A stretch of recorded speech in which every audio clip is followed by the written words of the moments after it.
الله.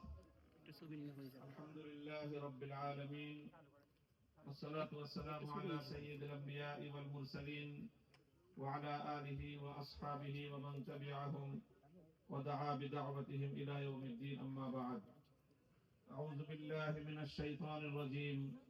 بسم الله الرحمن الرحيم. يا أيها الذين آمنوا كونوا قوامين بالقسط شهداء لله ولو على أنفسكم أو الوالدين والأقربين. صدق الله العظيم.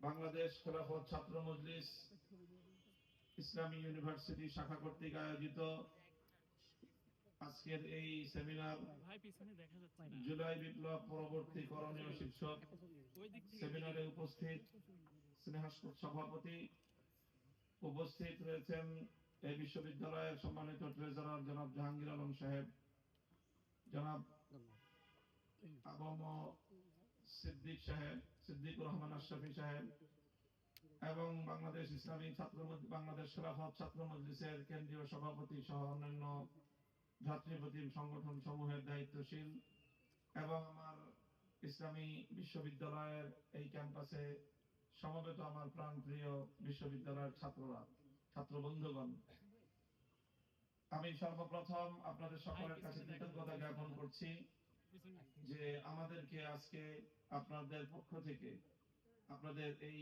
ক্যাম্পাসের মধ্যে একটি আয়োজনে অংশগ্রহণ করার মতো পরিবেশ তৈরি করে দিয়েছেন। আল্লাহ পাক আপনাদের সকলকে উত্তম বিনিময় দান করুন। সেই সঙ্গে আমি সেই সকল মহান বীর শহীদদেরকে শ্রদ্ধা ভরে স্মরণ করছি, যাদের ত্যাগ, কোরবানি এবং শাহাদাতের রক্তের বিনিময়ে আজকে আমরা একটি এমন বৈষম্যহীন, একটি বৈষম্য মুক্ত, অন্তত ন্যূনতম বৈষম্য মুক্ত একটি বাংলাদেশ আমরা উপহার পেয়েছি।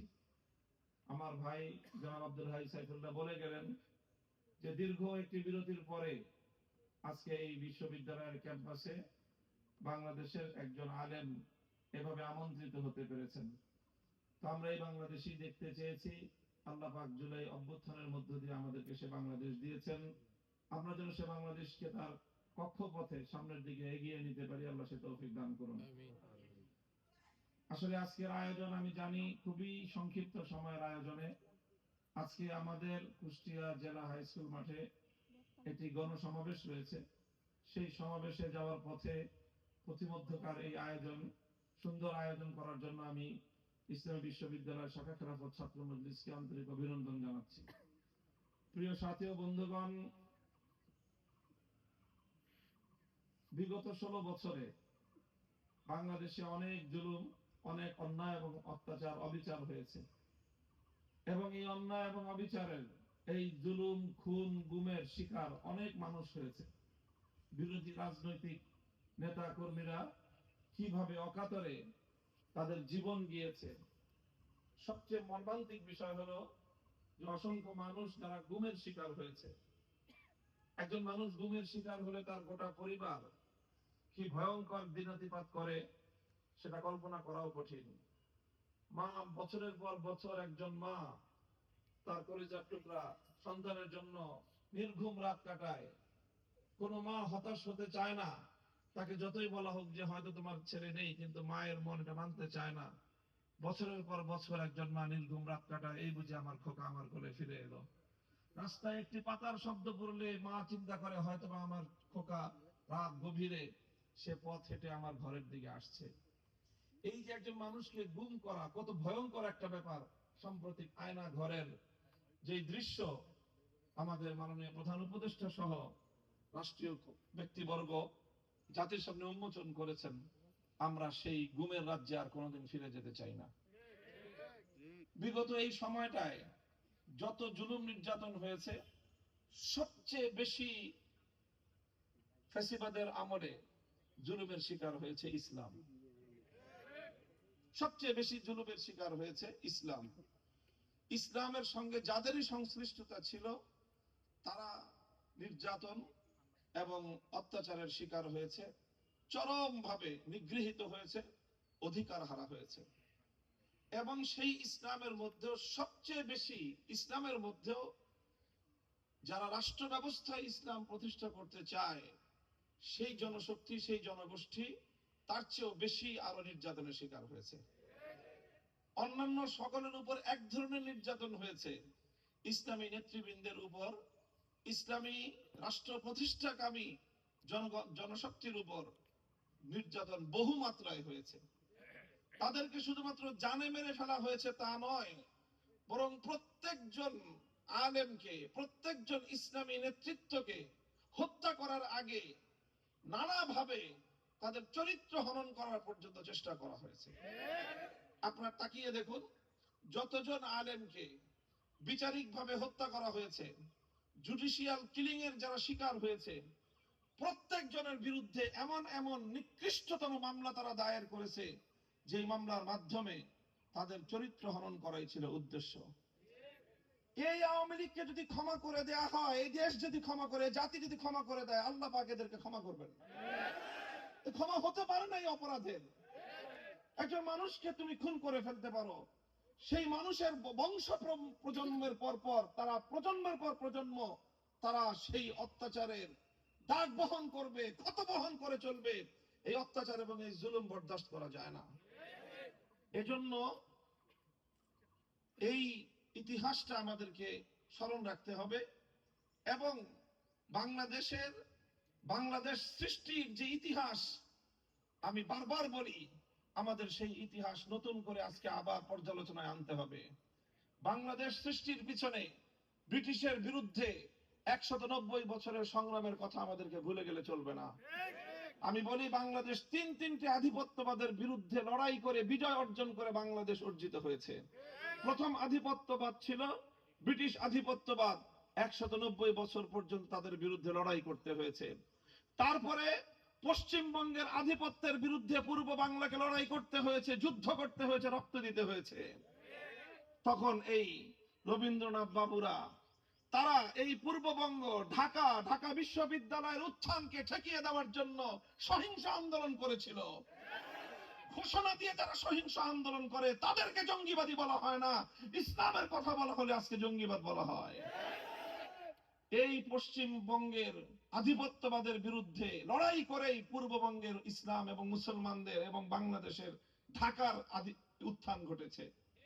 সর্বশেষ আমরা পশ্চিম পাকিস্তানি খান পাঠানদের আধিপত্যবাদের বিরুদ্ধে লড়াই করে 71 সালে মুক্তিযুদ্ধের পরে বাংলাদেশ অর্জন করেছি। কাজে এই ব্রিটিশ বিরোধী আধিপত্যবাদী সংগ্রাম, কলকাতার সেই পশ্চিমবঙ্গের আধিপত্যবাদ বিরোধী সংগ্রাম, পশ্চিম পাকিস্তানিদের আধিপত্যবাদ বিরোধী সংগ্রামের পর 53 বছর পরে আবার এ জাতির ছাত্র জনতাকে বৈষম্য বিরোধী সংগ্রাম করতে হলো। এটা জাতির জন্য দুঃখজনক। এটা এই ছাত্র জনতার জন্য গৌরবের অধ্যায়, যে তারা বারবার এই জাতিকে বৈষম্যহীন ইনসাফপূর্ণ সমাজ গড়বার জন্য তারা রক্ত দিয়েছে, জীবন দিয়েছে। আমি দীর্ঘ কথা বলবো না। আমি ছাত্র জনতার কাছে, বিশেষ করে ইসলামী বিশ্ববিদ্যালয়ের ছাত্রদের কাছে একটি পয়গাম পৌঁছে দিতে চাই। আপনারা লক্ষ্য করেছেন, আজকে বাংলাদেশে যুব সমাজের মধ্যে, সর্বশ্রেণীর তরুণ সমাজের মধ্যে একটি অভূতপূর্ব জাগরণ সৃষ্টি হয়েছে। আমরা যেখানে যাচ্ছি বাঁধ ভাঙ্গা জোয়ার ছুটছে, সেখানে অসংখ্য অগণিত মানুষ, বিশেষ করে ইয়াং জেনারেশন, তারা যেভাবে বাঁধ ভাঙ্গা স্রোতের মতো ছুটছে, বিশেষ করে ইসলামী সমাজ ব্যবস্থার দিকে, এটা অকল্পনীয়, অভাবনীয়, অভূতপূর্ব। কারণ সব রকম সমাজ ব্যবস্থা তারা দেখে সেরেছে। বাংলাদেশ এক সময় সোনার বাংলাদেশ দেখেছে, নতুন বাংলাদেশ দেখেছে, সবুজ বাংলাদেশ দেখেছে, ডিজিটাল বাংলাদেশ দেখেছে, স্মার্ট বাংলাদেশে দেখা গেছেন তিনি। এখন বাকি আছে শুধু ইসলামের বাংলাদেশ দেখতে। সকল জনতা, বিশেষ করে ইয়াং জেনারেশনের মধ্যে আজ বিপুল আগ্রহ এবং উদ্দীপনা। ইসলামকে তারা সমাজ ব্যবস্থায় বিজয়ী আদর্শ রূপে প্রতিষ্ঠিত দেখতে চায়। কোন আদর্শ তাদের প্রকৃত অধিকার, তাদের যে আত্মার প্রশান্তি, এটা উপহার দিতে পারেনি। তাই আজ আমাদের বলা ছাড়াই তরুণ প্রজন্ম তারা আশায় বুক বেঁধেছে যে আগামীর বাংলাদেশে ইসলামকে আরো বলিষ্ঠ জায়গায় তারা দেখতে চায়। এই যে গণমানুষের, তরুণ প্রজন্মের যে বিপুল উদ্দীপনা, এই বিপুল জনশক্তিকে যদি আমাদের সত্যিকার অর্থে কাজে লাগাতে হয়, তাহলে আমাদের প্রশিক্ষিত জনশক্তির প্রয়োজন, এবং সেই প্রশিক্ষিত জনশক্তি অবশ্যই ছাত্র জনতার মধ্য দিয়ে আসতে হবে। ছাত্র জনতারা যদি সংঘবদ্ধ ভাবে সুপরিকল্পিত ভাবে সামনে অগ্রসর হতে পারে, তাহলে তারা কি পারে সেটা বাংলাদেশের 5ই আগস্ট তার জ্বলন্ত সাক্ষী। বড় বড় রাজনৈতিক দল সে কাজ পারেনি, বড় বড় নেতারা পারেনি, এই ছাত্র জনতা যা করে দেখিয়েছে। এদেশের মানুষ তো বিশ্বাস করতে শুরু করেছিল যে শেখ হাসিনার জীবদ্দশায় বাংলাদেশে আর কোনোদিন ক্ষমতার পরিবর্তন করা সম্ভব না। বড় বড় রাজনৈতিক দলরা বলেছে যে আমরা শেখ হাসিনার পতনের এজেন্ডা বাদ দিয়ে দিছি। তারা হাত দিয়ে ফেলেছিল, হতাশ হয়ে গিয়েছিল। এই ছাত্ররা নতুন প্রজন্ম, তারা সেই বড় বড় রাজনৈতিক নেতৃবৃন্দকে নতুন আশার আলো দেখিয়েছে। কাজে এই ছাত্ররা যদি এই বাংলাদেশের উৎসব মুখর পরিবেশে এই যে বাদ ভাঙ্গা জোয়ার ছুটছে জনতার, এই জনতাকে যদি তারা সংগঠিত করতে পারে, তাহলে আগামী বাংলাদেশ আসলেই সুন্দর একটি বাংলাদেশ হবে। 47, 71 এবং 2024-এর এই বিপ্লবের ভিত্তিতে আগামীর বাংলাদেশের রূপরেখা তৈরি করতে হবে। হীনমন্যতায় ভুগলে চলবে না। আমি পরিষ্কার ভাষায় বলি, 190 বছরের সংগ্রামের পর সেই 1831 সালের বালাকোটের রণাঙ্গনের শাহাদাত, 1847 সালের সিপাহী বিদ্রোহের রক্ত, শামিলি রণাঙ্গনের জিহাদের রক্ত, অসংখ্য অগণিত তিতুমিরের বাঁশের কিল্লা, ফকির মজনু শাহাদের সংগ্রাম, হাজী শরীয়তুল্লাহদের আন্দোলন সংগ্রাম, এই সব কিছুর পর 1947 সালে যখন ব্রিটিশ বিতাড়িত হয়েছিল, তখন তো মীমাংসা হয়েছে, ভাগাভাগি হয়েছে। একটা ভাগ ভারত হয়েছে, আর একটা ভাগ ইন্ডিপেন্ডেন্ট স্টেটস। মুসলমানদের সংখ্যাগরিষ্ঠ মেজরিটি মুসলমান যেই এলাকাগুলোতে বসবাস করে, সেই এলাকাগুলোতে মুসলমানদের জন্য আলাদা রাষ্ট্র হবে। লাহোর প্রস্তাবে বাংলাদেশের অবিসংবাদিত রাজনৈতিক নেতা শেরে বাংলা ফজলুল হকের প্রস্তাবনায় সেটা পাশ হয়েছে। যদিও সেখানে দ্বিমত, সেখানে একটা পরবর্তী ঘটনা যেটা ঘটেছে যে আলাদা আলাদা রাষ্ট্র হওয়ার কথা, পশ্চিম পাকিস্তানের সাথে পূর্ব পাকিস্তানকে জুড়ে দিয়ে একটা রাষ্ট্র হওয়ার কথা না, ভিন্ন ভিন্ন যদি দুটি রাষ্ট্র হতো, তাহলে 71-এ পশ্চিম পাকিস্তানিদের বিরুদ্ধে আমাদেরকে লড়াই করে 24 বছর সংগ্রামের মধ্য দিয়ে বাংলাদেশ অর্জন করা লাগতো না। লাহোর প্রস্তাব পাশ হলে 47 সালে বাংলাদেশ হতো। তো লাহোর প্রস্তাব যদি পরিপূর্ণভাবে বাস্তবায়িত হতো, সেখানে যদি মেকানিজম না করা হতো, সেখানে যদি কাটাছেঁড়া না করা হতো, 47 সালে আমরা বাংলাদেশ পেতাম। এবং সেই বাংলাদেশ হতো এ ভিত্তিতে যে সংখ্যাগরিষ্ঠ মুসলমানদের দেশ, এদেশে রাষ্ট্র ব্যবস্থা ইসলাম বিজয়ী আদর্শ রূপে প্রতিষ্ঠিত হবে। এখানকার সংবিধান হবে আল কোরআন, এখানে আইন চলবে আল্লাহর। আল্লাহর আইন চললে, তৌহিদবাদী রাষ্ট্র গঠিত হলে অন্য কোন ধর্মাবলম্বীদের তো বিন্দু মাত্র শঙ্কিত হওয়ার কোনো কারণ নাই। আগস্ট বিপ্লবের একটা আমরা দৃষ্টান্ত স্থাপন করেছে আমাদের ছাত্র জনতা, যে দৃশ্যগুলো আমাদের হৃদয়কে আপ্লুত করেছে। আমরা দেখেছি এক একটা জায়গায় বাংলাদেশের বিভিন্ন শহরের রাজপথগুলোতে একই সাথে ভার্সিটির ছাত্ররা এসেছে, কলেজ স্কুল থেকে ছাত্ররা এসেছে, আলিয়া মাদ্রাসার ছাত্ররা নেমেছে, কওমি মাদ্রাসার ছাত্ররা হাতে হাত রেখে। শেখ হাসিনার সবচেয়ে বড় ষড়যন্ত্র ছিল বিভাজনের রাজনীতি করা, সেই রাজনীতিকে তারা ব্যর্থ প্রমাণ করে দিয়েছে বাংলাদেশের ছাত্র জনতা। সমস্ত বিভাজনকে তারা ভুলে গিয়ে হাতে হাত রেখে টেকনাফ থেকে তেতুলিয়ায় তারা সারিবদ্ধ হয়ে দাঁড়িয়েছিল, এবং এখানেই শেখ হাসিনা পরাস্ত হয়েছে। সেখানে তারা রাজপথে আন্দোলন করেছে, সংগ্রাম করেছে, বুলেট বিদ্ধ হয়ে লুটিয়ে পড়েছে রাজপথে। যে রাজপথ তাদের বুকের রক্তে রঞ্জিত হয়েছে, নামাজের সময় হওয়ার সঙ্গে সঙ্গে আমাদের এই ছাত্ররা, বিপ্লবীরা রাজপথে দাঁড়িয়ে আল্লাহু আকবারের আজানের ধ্বনিতে বাংলার আকাশ মুখরিত করে, যে কোনো একজন ইমাম হয়ে বাকি সকল ছাত্ররা তার পিছনে সারিবদ্ধভাবে কাতারে দাঁড়িয়ে যেই রাজপথকে তারা রক্ত দিয়ে ধৌত করেছে, সে রাজপথকে যায় নামাজ বানিয়ে আল্লাহর দরবারে সিজদায় লুটিয়ে পড়েছে। এটাই তো জুলাইয়ের বিপ্লব, এটাই তো আগস্টের বিপ্লব। এই বিপ্লব যখন চূড়ান্তভাবে যখন সফল হয়, 5ই আগস্টের দুপুর 2টো থেকে 3টা পর্যন্ত টেকনাফ থেকে তেতুলিয়ায় মুসলমানদের জনপদে ভাস্কর্য নামক কোন মূর্তি অবশিষ্ট নাই। কিন্তু লক্ষ্য করেছেন, কোন এক হিন্দুদের কোন একটা মন্দিরের কোন একটা প্রতিমায় ফুলের টোকাও দেওয়া হয়নি। এটাই ছিল অসাম্প্রদায়িক বিপ্লব।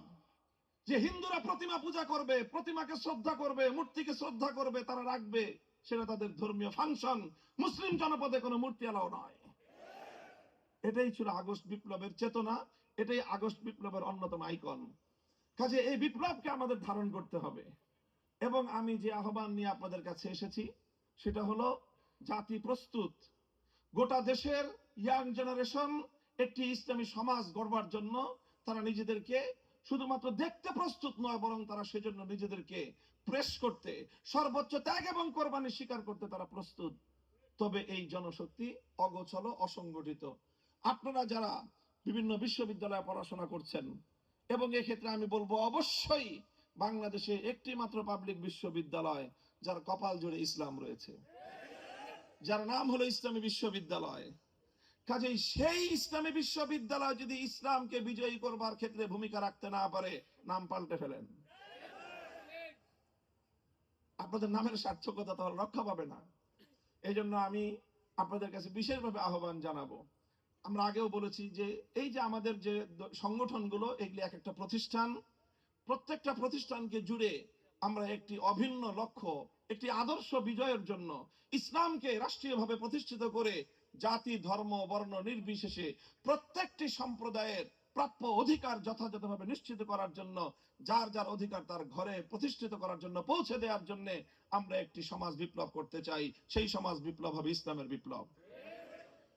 ইসলামী বিশ্ববিদ্যালয়কে নিয়ে সর্বশেষ আমার কথা হলো, অনেকগুলো কথা এসেছে, সেক্ষেত্রে আমিও এর সাথে অত্যন্ত বলিষ্ঠভাবে একমত পোষণ করছি যে এটি শুধু বিশ্ববিদ্যালয় না, এটি ইসলামী বিশ্ববিদ্যালয়।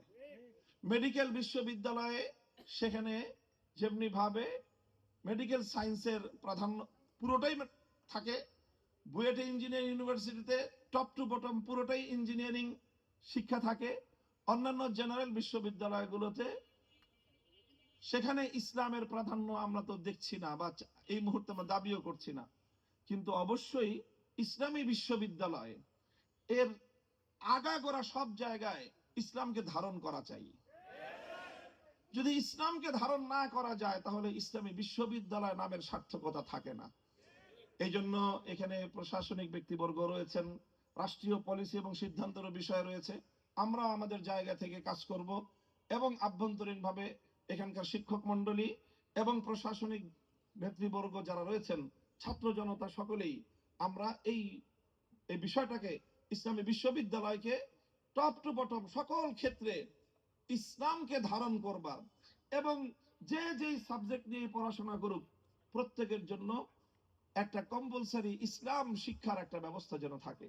একজন শিক্ষার্থী ইসলামী বিশ্ববিদ্যালয় থেকে গ্রাজুয়েশন কমপ্লিট করার পর, মাস্টার্স কমপ্লিট করার পরে এমন যেন না হয় যে বাংলাদেশে অন্য সব পাবলিক বিশ্ববিদ্যালয়ের যারা অ্যালামনাই বা যারা এখান অন্যান্য বিশ্ববিদ্যালয়ের গ্রাজুয়েটরা যেই পর্যায়ের ইসলাম সম্পর্কে অনভিজ্ঞ থাকে, অজ্ঞ থাকে, ইসলামী বিশ্ববিদ্যালয়ের গ্রাজুয়েটরাও যদি সেই ব্যাপারে অজ্ঞই থেকে গেল, তাহলে এটা ইসলামী বিশ্ববিদ্যালয় হওয়ার সার্থকতা দেখা যায় না। এই বিষয়টুকু আমার পক্ষ থেকে ইসলামী বিশ্ববিদ্যালয় কর্তৃপক্ষের কাছে অনুরোধ থাকলো। আপনাদের সকলকে আবারও আমার পক্ষ থেকে, আমার সংগঠনের পক্ষ থেকে এবং বাংলাদেশ খেলাফত মজলিসের পক্ষ থেকে আপনাদের সকলকে আন্তরিক অভিনন্দন জানাই। খুব সংক্ষিপ্ত সময়ের আয়োজনে আপনারা যেভাবে বিপুলভাবে সাড়া দিয়েছেন, সুন্দরভাবে আমাদের এখানে উপস্থিত হয়ে আমাদের বক্তব্য শুনেছেন, সময় দিয়েছেন, এজন্য আমার পক্ষ থেকে আবার আপনাদেরকে আন্তরিক অভিনন্দন এবং শুকরিয়া জ্ঞাপন করে আমার বক্তব্য শেষ করছি। ও আখিরু